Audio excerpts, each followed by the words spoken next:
গর্বের প্রতীক সেই বিশাল রণতরীগুলোর ঠিক উপরেই কি এখন যমদূতের ছায়া? বিশ্বজুড়ে যখন যুদ্ধের দামামা, ঠিক তখনই ইরান এমন এক ভয়ঙ্কর চাল চালল যা দেখে পেন্টাগনের বাঘা বাঘা জেনারেলদের কপালেও চিন্তার ভাঁজ পড়েছে। শোনা যাচ্ছে পারস্য উপসাগরে আমেরিকার বিশাল সব যুদ্ধজাহাজের ঠিক মাথার ওপর দিয়েই নিঃশব্দে টহল দিচ্ছে ইরানের নতুন এক গোপন মারণাস্ত্র।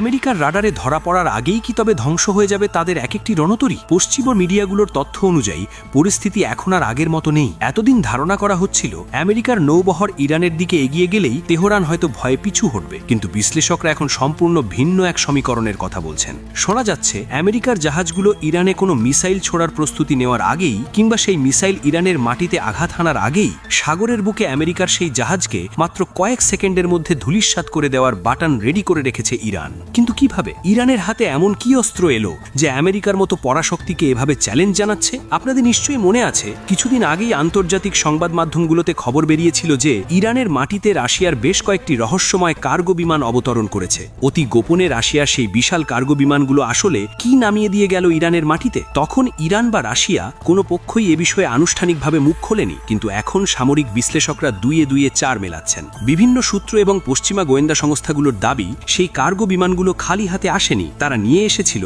রাশিয়ার ইতিহাসের অন্যতম শক্তিশালী এবং ভয়ঙ্কর এক আকাশ দানব। ধারণা করা হচ্ছে কৌশলগতভাবে রাশিয়ার সাথে চুক্তির মাধ্যমে ইরান কিনে নিয়েছে দি হোয়াইট সোয়ান বা সাদা রাজহাঁস খ্যাত বোমারু বিমান, যার পোশাকি নাম 2160 ব্ল্যাক জ্যাক বা 2160M পেগাসাস। এখন প্রশ্ন হলো, এই বিমানটি আমেরিকার জন্য কেন এত বড় ভয়ের কারণ? কেন ট্রাম্প প্রশাসন বা মার্কিন নীতি নির্ধারকরা এই খবর পাওয়ার পর নড়ে চড়ে বসেছেন? 2160 কোনো সাধারণ বিমান নয়, এটি রাশিয়ার তৈরি বিশ্বের সবচেয়ে বড় এবং দ্রুততম সুপারসনিক স্ট্র্যাটেজিক বম্বার। এর গতি এবং বহন ক্ষমতা একে আকাশের এক অজেয় দুর্গে পরিণত করেছে। বিশ্লেষকরা বলছেন এই বিমানটি শব্দের চেয়েও দ্রুত গতিতে ছুটে চলতে পারে এবং হাজার হাজার কিলোমিটার দূর থেকেই শত্রুর ঘাঁটিতে নিখুঁতভাবে আঘাত হানতে সক্ষম। অর্থাৎ ইরানের সীমানার ভেতর থেকেই এই বিমান উড়ে গিয়ে পারস্য উপসাগর তো বটেই, প্রয়োজনে আরও দূরের কোনো মার্কিন বিমানবাহী রণতরীতে আঘাত হানতে পারবে চোখের পলকে। সবচেয়ে আতঙ্কের বিষয় হলো এই বিমানের পেটে থাকা মারণাস্ত্র।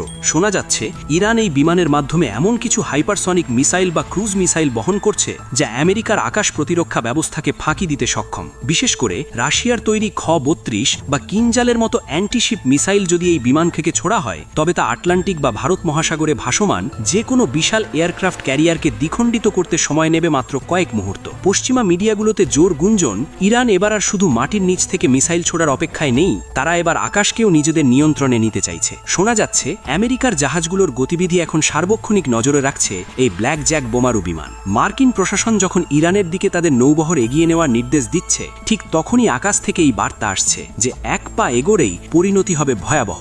সামরিক বিশ্লেষকরা বলছেন এই 2160 বিমানটি একাই বহু সংখ্যক ক্রুজ মিসাইল বহন করতে পারে। এর মধ্যে রয়েছে খ-101 বা খ-102 এর মতো বিশাল পাল্লার ক্ষেপণাস্ত্র। এটি শুধুমাত্র কোনো জাহাজ নয়, বরং আমেরিকার বড় কোনো সামরিক ঘাঁটি বা নগরী ধ্বংস করার ক্ষমতা রাখে। আর ইরান যদি সত্যি সত্যি এই প্রযুক্তি রাশিয়ার কাছ থেকে আয়ত্ত করে থাকে, তবে মধ্যপ্রাচ্যের যুদ্ধের মানচিত্রটাই বদলে যাবে। ট্রাম্প প্রশাসনের আমলে আমেরিকার পররাষ্ট্র নীতি সবসময়ই ইরানের প্রতি কঠোর ছিল, কিন্তু বর্তমান মার্কিন প্রশাসন এখন যে পরিস্থিতির মুখোমুখি তা এক কথায় নজিরবিহীন। কারণ এতদিন আমেরিকা জানত তাদের নৌবহর অজেয়, কিন্তু এখন শোনা যাচ্ছে সেই নৌবহরের ওপরই শকুনের মতো দৃষ্টি রাখছে ইরানের নতুন এই আকাশ যোদ্ধা। বিশ্লেষকরা মনে করছেন ইরান এই বোমারু বিমান মোতায়েন করে মূলত আমেরিকাকে একটি পরিষ্কার বার্তা দিতে চাইছে, আর তা হলো ইরানে হামলা হলে সেই হামলার জবাব দেওয়া হবে সাগরের বুকেই। মিসাইল ইরানের মাটিতে পড়ার আগেই আমেরিকার জাহাজ সাগরের অতলে তলিয়ে যাবে। রাশিয়া এবং ইরানের এই গোপন সামরিক সক্ষতা পশ্চিমা বিশ্বকে নতুন হরে ভাবাচ্ছে। সাগরের ওপারে যখন মার্কিন নাবিকরা যুদ্ধের প্রস্তুতি নিচ্ছে, তারা হয়তো জানেও না তাদের মাথার অনেক উপরে মেঘের আড়ালে লুকিয়ে আছে এমন এক শিকারী যার নিশানায় রয়েছে খোদ তাদেরই প্রাণ। তাহলে কি ইরানে হামলা করার সাহস দেখাবে আমেরিকা, নাকি রাশিয়ার দেওয়া এই পেগাসাস বা 2160 ভয়ে পিছিয়ে যাবে মার্কিন রণতরী? উত্তেজনার পারদ এখন তুঙ্গে, সাগরের ঢেউয়ের সাথে সাথে বাড়ছে যুদ্ধের আশঙ্কা। তবে একটা কথা নিশ্চিত, ইরান এখন আর শুধু প্রতিরোধের দেওয়াল নয়, তারা এখন পাল্টা আঘাতের জন্য পুরোপুরি প্রস্তুত। আর সেই আঘাত হানার জন্যে তাদের তুনে এখন জমা হয়েছে বিশ্বের অন্যতম সেরা এক মারণাস্ত্র। চোখ রাখুন পরবর্তী আপডেটে, কারণ সাগরের এই দাবা খেলায় কে চাল চেলে কাকে মাত করে সেটাই এখন দেখার বিষয়।